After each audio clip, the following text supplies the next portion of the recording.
We decided that it was really important when we were working on FGM to work with community facilitators. We wanted to, that was the model that we wanted to use. So we recruited and trained facilitators from practicing communities to work with us around FGM. And the training, we gave them very in-depth training over about 4 or 5 days, which included things like FGM and health. Joy Clark, our specialist midwife, trained them in that.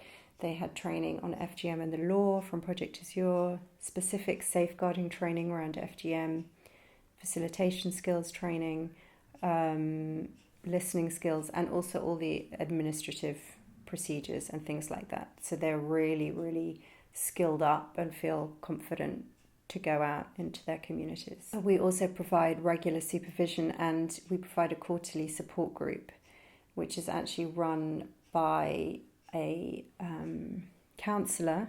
It's not a therapeutic support group, but it's just a safe space for them to come together and talk about what they're experiencing in their work, and so that they can also support each other about any issues that might come up with going back into their communities and talking about FGM.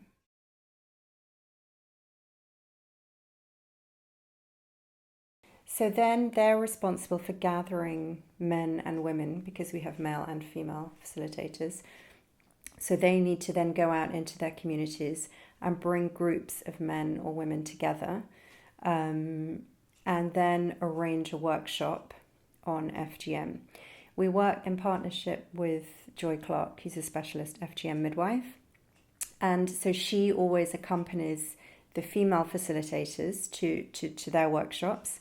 And then for the male workshops, we have a male doctor who accompanies the male facilitator. We hold the workshops in women's homes so that it's a very safe space for them. So the facilitator initially may hold it in their flat. We also pay someone to cook food from the community, so they're eating really nice food, and the women, they sit and they talk and they feel very, very safe. And we've realized that this is much more effective than holding it in a kind of anonymous community hall or something like that. So we felt it was really important to have someone who was very knowledgeable about health alongside a very skilled facilitator, and they work very, very well together.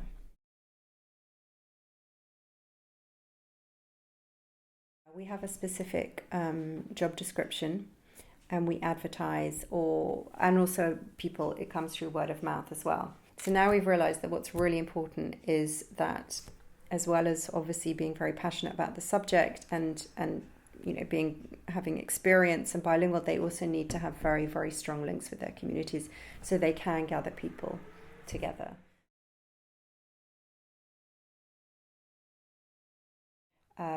There's no point just working with women if you don't also educate men about the detrimental effects of FGM. So that was number one. We knew we had to work with men. Also holding it in men's coffee shops or in places where men come anyway has worked really well.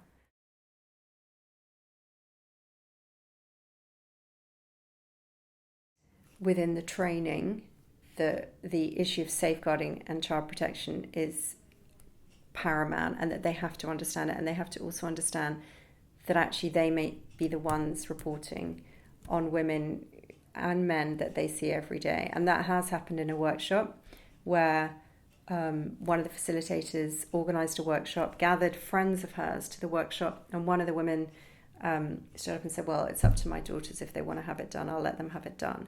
And obviously we were going to report that, and we did report it.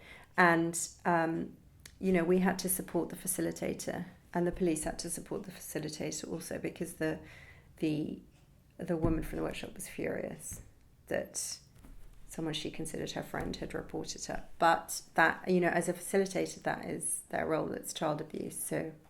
So we're very, very make sure that they're very clear on that. And when we interview them as well, that's one of the things that one of the questions that we ask them is, if X happens in a workshop, how would you deal with it? And if there's any hesitation at all about, if they're a bit blurred about it, especially after the training, then we wouldn't be able to work with them.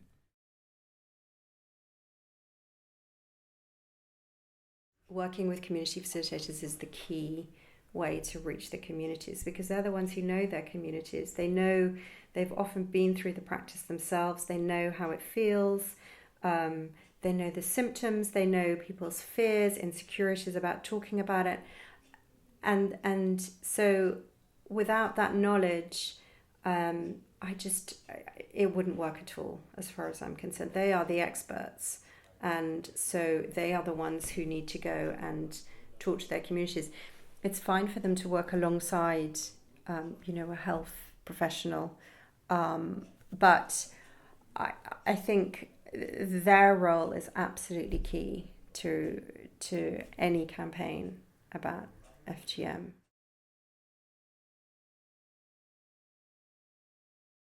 Retention is something, it's like in any sort of job where the employment is not permanent, retention can be difficult.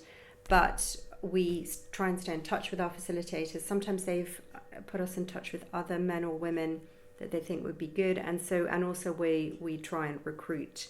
We've done an annual recruitment of facilitators as well.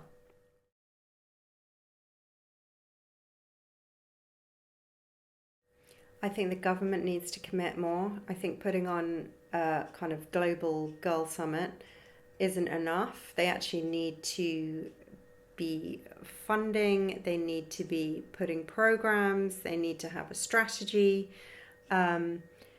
Mandatory reporting, if you don't train professionals, if you don't make the training for professionals mandatory reporting is pointless.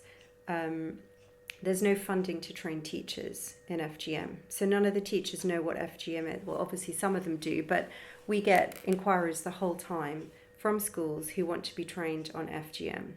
We're no longer funded to provide that training, so we have to charge for it, and the schools haven't been allocated a specific budget.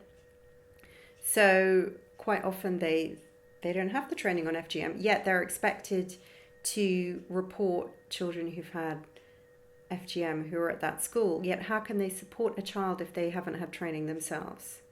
We also say if we're asked to give workshops to students at a school, we refuse to give the workshop to the students unless the teachers have been trained as well. Because if a child discloses and the teacher doesn't have any training on FGM, how can they support the child? So I think it is important to talk about it, and I think the way it's talked about has been successful, and some of the, especially here in London, some of the media coverage has been great about it and has really got it out there to people who wouldn't necessarily be reading newspapers or magazines where FGM would be written.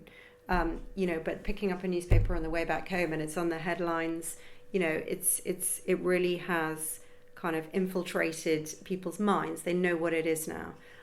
So I think we do need to keep talking about it, and we need to keep talking about it in the same way, but that has to be alongside action as well, because words without action don't ever work.